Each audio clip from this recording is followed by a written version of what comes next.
once, upon a midnight dreary, while I pondered weak and weary over many a quaint and curious volume of forgotten lore.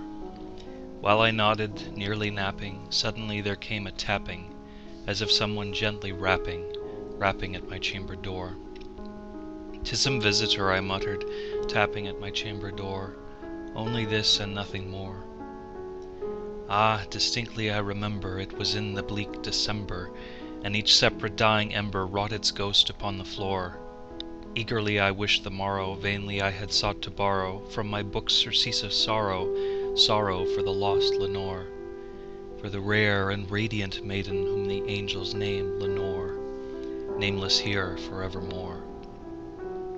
And the silken, sad, uncertain rustling of each purple curtain thrilled me, filled me with fantastic terrors never felt before, so that now to still the beating of my heart I stood repeating, "'Tis some visitor entreating entrance at my chamber door, some late visitor entreating entrance at my chamber door. This it is and nothing more." Presently my soul grew stronger, hesitating then no longer. "Sir," said I, "or madam, truly your forgiveness I implore, but the fact is I was napping, and so gently you came rapping, and so faintly you came tapping, tapping at my chamber door, that I scarce was sure I heard you. Here I opened wide the door." Darkness there, and nothing more. Deep into that darkness peering, long I stood there, wondering, fearing, doubting, dreaming dreams no mortal ever dared to dream before. But the silence was unbroken, and the darkness gave no token, and the only word there spoken was the whispered word, "Lenore." This I whispered, and an echo murmured back the word, "Lenore." Merely this and nothing more. Back into the chamber turning, all my soul within me burning, soon I heard again a tapping somewhat louder than before. "Surely," said I, "surely that is something at my window lattice. Let me see then what thereat is, and this mystery explore. Let my heart be still a moment, and this mystery explore. 'Tis the wind and nothing more." Open here I flung the shutter, when with many a flirt and flutter in there stepped a stately raven of the saintly days of yore. Not the least obeisance made he, not an instant stopped or stayed he, but with mien of lord or lady perched above my chamber door, perched upon a bust of Pallas just above my chamber door, perched and sat, and nothing more.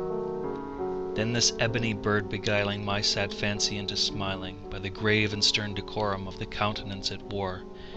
"Though thy crest be shorn and shaven, thou," I said, "art sure no craven, ghastly, grim, and ancient raven, wandering from the nightly shore.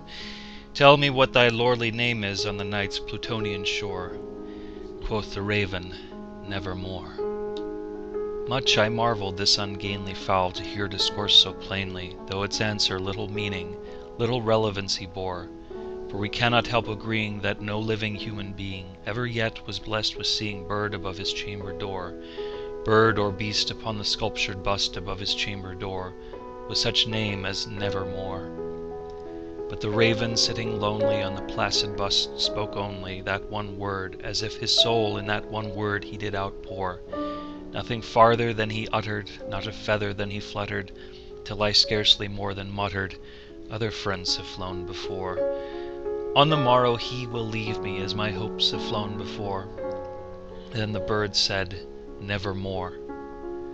Startled at the stillness broken by reply so aptly spoken, "Doubtless," said I, "what it utters is its only stock and store, caught from some unhappy master whom unmerciful disaster followed fast, and followed faster till his songs one burden bore, till the dirges of his hope that melancholy burden bore, of never, nevermore." But the raven still beguiling all my sad soul into smiling, straight I wheeled a cushioned seat in front of bird and bust and door.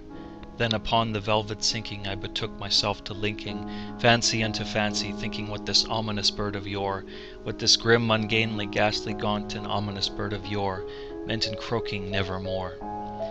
This I sat engaged in guessing, but no syllable expressing to the fowl whose fiery eyes now burned into my bosom's core.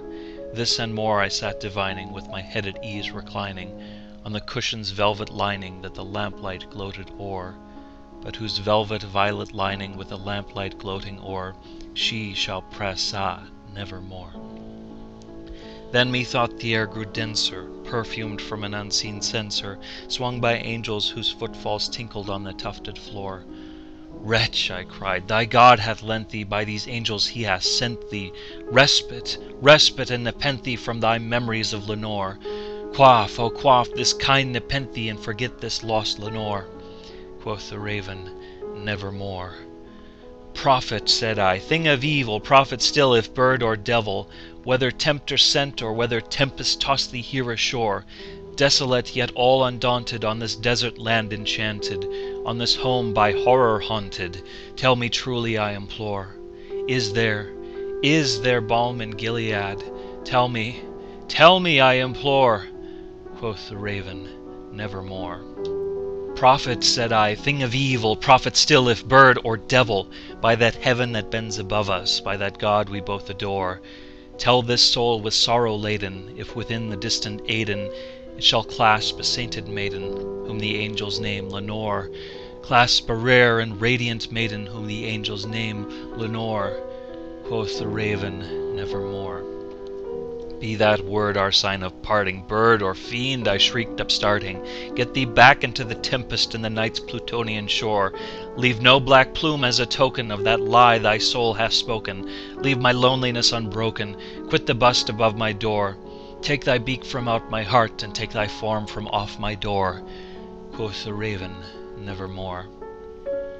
And the raven, never flitting, still is sitting on the pallid bust of Pallas just above my chamber door, and his eyes have all the seeming of a demon's that is dreaming, and the lamplight o'er him streaming throws his shadow on the floor, and my soul from out that shadow that lies floating on the floor shall be lifted nevermore.